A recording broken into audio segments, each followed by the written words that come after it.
Hey everyone, and welcome to another episode of The Theorist. Like I promised, it's a twofer. So we did a review on Tuesday. We're doing one again today, which is Thursday. But anyway, I was gonna go ahead and read this, take my notes, and then review it, like I usually like to do. But when I started reading the first bit, I was like, nah, man, I wanna I want you guys to experience my reactions as we go. So we're going to do more of a live read with this review. So jumping right into it, we start off as usual with a recap. And so we see this image here of that destroyed path. I used it in my last video, and here it is again, just for reference. So we start off with Boro, and he's asking, what? That data is the data of the real Zahard? And then Asensio's really cool. Like, I just can imagine his tone being, like, so demeaning and just, I love it. But he's basically saying, watch what you say. You people aren't worthy of saying his name. And then Moschini actually reacted. So this is why I wanted to do more of a live read, because I'm like, ooh, okay. Like, I want my reactions to, like, shine through this video. And not disappear, because I read it and then I'm talking about it. So anyway, Moschini says, ugh, I just lost my mind for a minute, which this shocks Marco Asensio. He's like, Moschini. And she continues on to say, it feels like that must be Lord Zahard's data, and I almost lost my mind. It may be data, but it's tremendously powerful. So going back to the previous review, because I was saying like, oh, okay, it seems like only Moschini and Andrasi have been affected so far by... because like they would freeze up when they would see Zahard. And so I thought it was weird because it's like, okay, I could see how Moschini would be affected because she is data, whereas Andrasi is not data. So I don't know how that would be affecting her. But, it kind of makes sense, especially with Moschini saying how powerful this data version is. It's like he is that powerful enough to affect Andrasi the way that he did. And, we obviously... saw Moschini recuperated from that. Again, I don't know about Andrasi yet. I don't know if she's fully recuperated or not, but, I guess we'll see. Like, I really want to know what this power of Zahard's is to control these girls in the way that he did. Anyway. Moschini, I freaking love her. She's just like, let's get it done. Like, it's now or never, basically. And she's telling him, Asensio, get in position. And Marco is shocked yet again, and he's like, Moschini, are you thinking of getting past him? Moschini continues on to say, I'll be the fisherman, so help me from a distance with a cardie. Don't get close and avoid close combat as much as possible. We're going to distract Lord Zahard as much as we can, and make those heroes sneak into the seats somehow. So she's just determined to do this. Like, she's very gutsy and very brave to be taking on this extremely powerful data version of Zahard. Alright, so now we've reached 10 minutes later. We are still with Moschini and co. as well as young Zahard. Ooh, okay. So Boro is interacting with Hockney now, and he's like, Hockney, are your eyes okay now? And Hockney says, yeah, not bad. Why were they suddenly like that? This is Boro asking, and Hockney responds, probably because I tried to see a part of the future that I'm not able to see. An area where you can't see the future? An impenetrable area chosen by the tower. That's Zahard. Okay, so I'm guessing that's all Hockney again. I didn't mean to ask it as a question. I almost thought it was Boro asking that, but let's reread that actually. An area where you can't see the future. An impenetrable area chosen by the tower. That's Zahard. Okay, so Zahard is capable of controlling what friggin' Hockney can even see, because Hockney, as we know, he's able to see into the future, but it's stopping him. Something's stopping him from doing that. So that's also very interesting to see how freaking powerful Zahard is. Like, I will reiterate that. Alright, so Asensio and Moschini, they're kind of communicating, probably through like a text box thing, like that little circular orb thing that kind of hangs around them when they're like talking on the phone or whatever. So anyway, Moschini's like, Asensio. And Marco's like, yes, Moschini? Moschini again says, we'll stick to our first plan. In order to achieve our goal, be ready to put your life on the line. And he says, okay. Yeah. Ooh, he's got a determined look on his face, too. Them coons and their determination, y'all. Alright, so, not Wangnan. Oh my god. You guys don't know how many times I want to call him Wangnan so bad. Zahard says, it looks like they've decided to fight. Okay, so he's talking to someone in that little orb thing. See, I'm telling you guys. I guess it's not like an orb. It's more of like a crystal ball. I don't know. But anyway, crystal ball dude says, they look like they're going to rush you. They look like they're going to rush you. Oh, okay. Should I join you too? Zahard's like, are you joking? Even if all of them, including you, rush at me, I'm more than capable of handling it by myself. Yeah, I believe that. Alright, so Mostany is gonna face off with him. Just one-on-one. Girl, best of luck to you, man. Like I said before, gutsy, brave. So, Zahard. I want to call him Wangnan so bad, I don't know why. Alright. Zahard says to Mostany, so you're the fisherman. May I be so bold as to introduce myself before the data of the young king? So that's Mostany, eh? I have inherited just a bit of the king's power on the outside. I am a Zahard's princess, Mostany Zahard. I can't believe one of my Zahard's princesses is pointing her spear at me. I'm not sure whether you're insane or you're underestimating me because I'm Data. Oh well, it doesn't matter. Obviously, that was all Zahard. He continues to say, so are you going to cross that crevice now? He's grinning. And, yep. She says yes. Looks like she's stepping forward in this image. And then, ooh, this is getting good, guys. Seriously, I'm glad I'm, like, live reading this right now. Zahard says, good, bring it on then. So she's, like, running toward him. Damn. It's a powerful attack. Let's see, my sister is crossing the crevice. Get ready, everyone. Damn it, this is insane. So that's Boro. Come on, says Sachi. Don't freak out. Not sure who that's saying that, but one of them is. Alright. Ooh. Alright, he's unleashing some power here too, Zahard is. Flash. Boom. And then Mostany's grunting like she's blocking this attack that Zahard is throwing her way. That shocks Marco. And Sachi is thinking he was just staying still, but the spell... Hey, don't freak out, don't freak out. Don't let this fluster you. This is Mostany speaking now. That person in front of you is the greatest adventurer in this tower.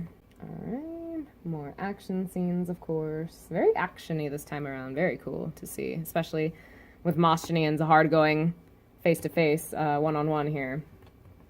And now we are back. So we are with Rock, Kun, and Bomb, and they are on the training ground.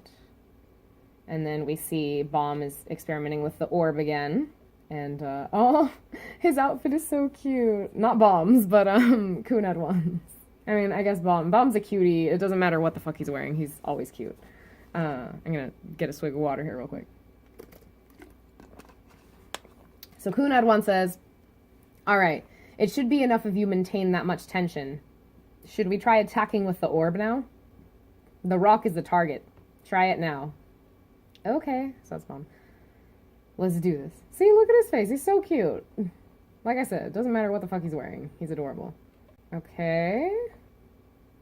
Ooh, okay. So maybe the orb went through, like it kind of caused like a deep hole into this rock. So he's getting there, you know. And Kunad1's like, man, again. Hey, I told you, you're not supposed to fling the orb like that. Oh. And Bomb's like, sorry, sir. And then Kunad1 explains, ooh, he looks really hot in this. Okay. Orbs are tools that maximize your Shinzu. If an orb is the type of Shinzu that suits you, then the way that you use it must also resemble the original orb. Don't think of throwing the orb itself. You have to think of maintaining the orb while releasing the Shinzu inside it.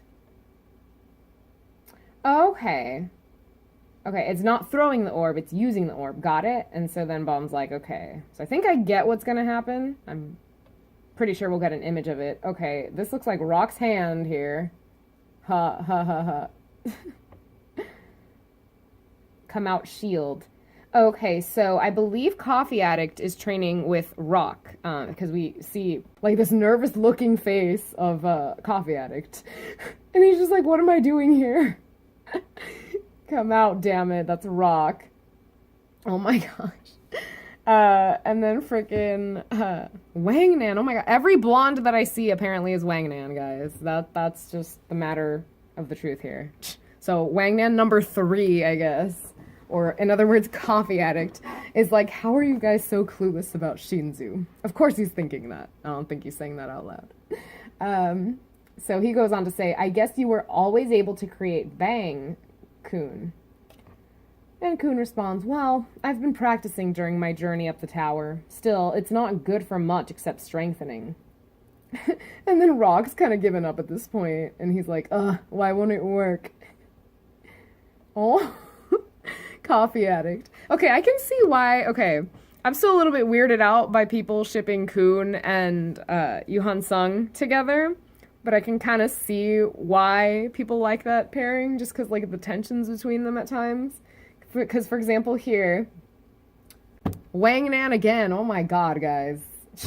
Wangnan number 3, or Coffee Addict, however you want to have it. He says, you're so incompetent for someone from the 10 families. Of course, this does not sit well with Kun. And then, let's see. I keep wanting to say Wangnan, guys. I can't. All right, Coffee Addict says, it looks to me like your biggest problem is that pride of yours, Kun. And he's like, what? That's so funny. He is a proud little fucker, but I love him for that. Anyway, Coffee Addict. Hey, I got it right this time. A Coffee Addict says, you may not have any talent for Shinzu, but since you were born in the Kun family and your attributes are predetermined, it may be difficult to use Shinzu for anything other than those attributes. But there are a lot of cases where it's very easy to control Shinzu for those attributes alone. It usually takes a very long time to figure out what those attributes are, but since you all figured them out so easily, don't keep trying to deny it deep down. Wouldn't it be good to try naturally going with the power that you have? Then it will be much easier to use Shinzu. So Kun's like, more calm down. He's like taking this all in. Can I point out how amazing his eyes look in this picture, though? I love them. I love him. But that's hard for me. Aww, my baby. All right, and then Rock again. Damn it, why isn't this working? And then he opens his eyes. Something calls his attention. Oh, okay. So now he's seeing the rock. So he's probably going to do an attack on it, much like Bomb did. He grabs up the rock. What are you doing, alligator? So that's a Kun. And then he's like, I'm eating rocks. I should be able to make a stone shield. If I build up enough rocks inside me. I'm dying. And then Kun's like, that makes no sense, you idiot. And then Rock is like, shut up. Don't tell me what to do, turtle. I'm so amused with this right now. Kun's like, stop acting so stuck up, you rock-eating alligator. And freaking Coffee Addict is just off on the corner, and he's just like, sigh. Like, what did I get myself into? Ooh, yes, my girl is back, guys. She is, like, safe and sound. She looks beautiful. She looks healthy. We good. So Kun's like, hurry up and spit them out. And freaking Rock is like, no. And there's a crunch, and there's a sigh, probably coming from Andrasi because she's saying pathetic. Ooh, okay. Looks like she's summoning forth something. It looks like a dart. Why can't they do something so easy? She did it in less than 2 days. So, hey, she beat out Bomb. But, I mean, hey, she's just a Heart's princess. Hello. She has some form of Zahard's power in her. So, there you go. It's not that hard. All right. I'm glad to see that she's okay, though. I was worried about her, but I'm glad she's all right. So anyway, back to Bomb. He's like really focusing now, eyes closed. And he's thinking to himself, maintain the shape of the orb with tension while maximizing the Shinzu within it. Maintain the orb as much as possible. Maintain and maximize. All right, something happened, startling him. Kun Adwan's impressed because he's like, wow. Okay. Even Kun and Rock stop with their, like, little fight thing that they had. And they even look in that direction. Oh, snap. Yeah, that looks really huge.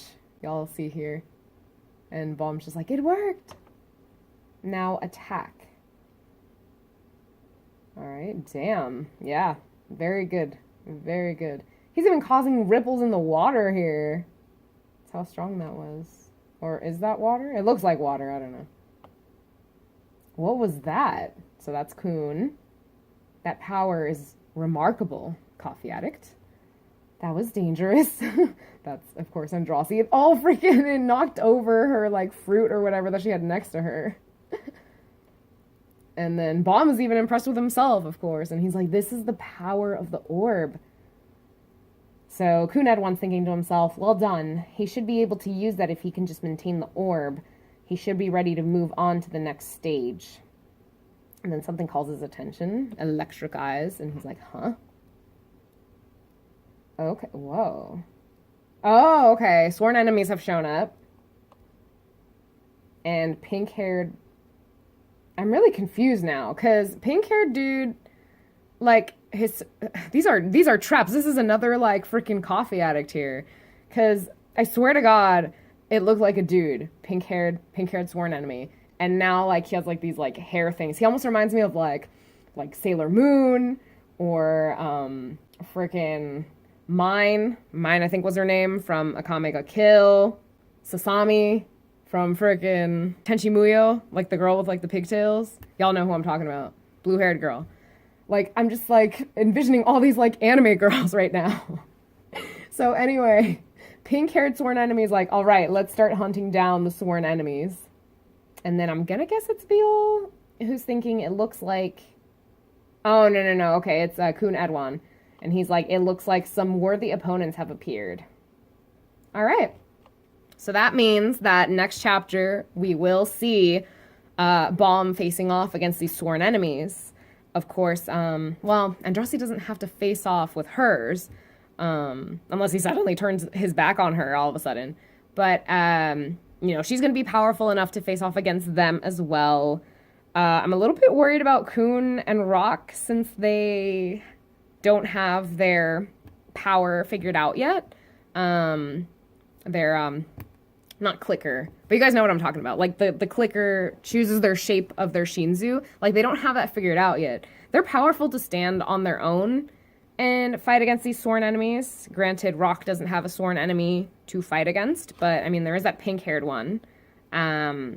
So, you know, and, hey, the more fighters you've got on your side, the better. So, yeah, that's pretty much it for what predictions I have, I guess. I didn't really have predictions. I mean, it's pretty obvious that they're all going to face off against each other. I'm a little bit worried for Moschini, though, not going to lie. But, you know, I think she'll be able to hold her ground. And, you know, hopefully the people that she wants to get across to the seed to grab hold of this mirror can do that. You know, even if that means having to sacrifice herself, as well as Marco Asensio, and more than likely Icardi as well, having to give up their lives. If that's what needs to be done, that's what needs to be done. But, you know, they're not dead forever. They're still on the outside in the actual tower, so that's a positive thing to think about. But yeah, that's pretty much it from me. Like usual, please feel free to post your potential theories in the comments below. So, yeah. All right, thanks, guys, and I will catch you guys next week. Peace.